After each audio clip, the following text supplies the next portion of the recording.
So you've called this a sexist tax. First of all, how big is the problem? I didn't actually call it a tax.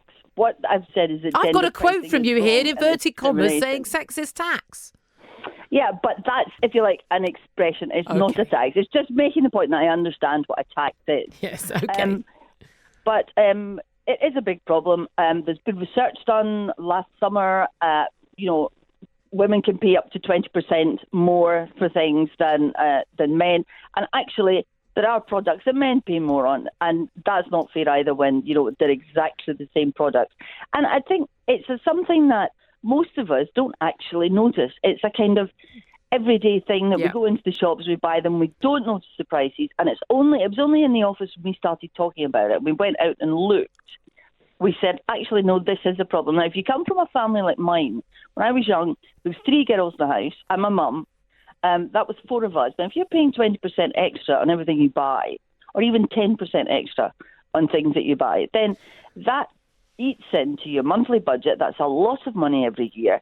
And in an economic situation where, we're just getting back on our feet, we've been through the recession, we've got potentially the impact of Brexit coming up, that's a lot of money for people. Oh, yeah, so absolutely. It's not fair. But what can I just ask you? Basically unfair. What are the key products? I mean, we had this battle, haven't we, over the pink razors sold to women being charged more for apparently women's deodorant. But again, you actually have different aisles. You have the men's aisle often in the supermarket, and you have the women's aisle or in Boots or whichever chemist it is. And so actually, you don't stand and compare the prices. I have to say, you don't.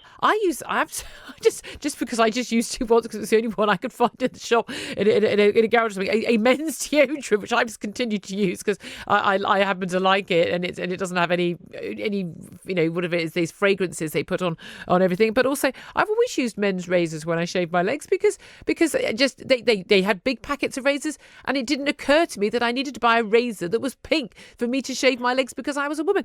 What are the products that men are paying more for though? Well, when I was in a chemist yesterday doing one of the things, I discovered that some of the sort of hair thickening products that you get, men pay more for them than women. Oh, well, they want them. Isn't this just down to consumers being a bit more savvy? And if you are a woman and you feel the need to buy roses that are pink to sort of somehow feel more feminine when you're getting the stubble off your shins, then frankly, you deserve to be charged extra.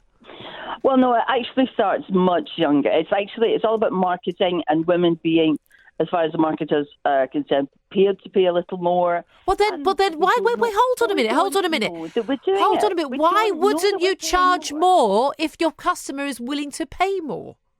But if your customer doesn't know that now they know.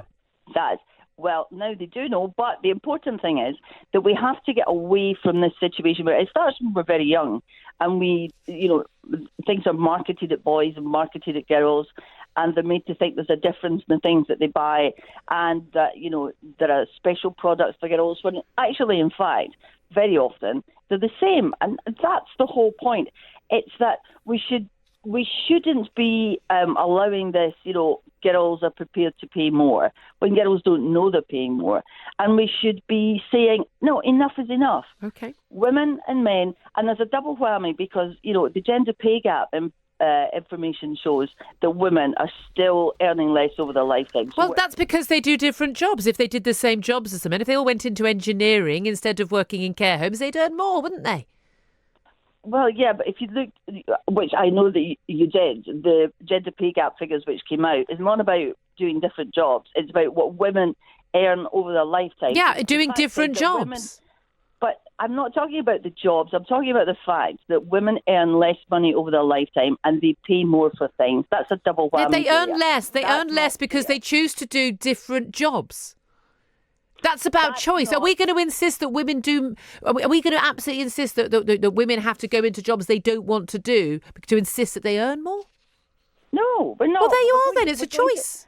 What we're going to do is level out society so that women and men earn the same things, that they pay the same for things. Oh, wait a second, Christine, are you saying that women who do exactly the same job as men are being paid less? Or you're saying they're doing, as I said, they're doing different jobs, they're making different choices, and therefore they're earning different amounts of money?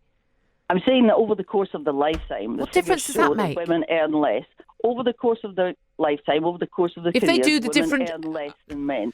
It doesn't matter. Women earn less than men. Not a woman, but women generally earn less than men. because they And women largely do generally different pay jobs more. from men. And women generally pay more for goods and services. Right, It can be up to ladies. 20% difference. Ladies, So let me give you that some is advice not- out here. Here's the advice. Stop buying pink razors and all go into science and maths and engineering, and then we'll all be happy, and Christine will be happy. Christine Jardine, it's a pleasure to speak to you.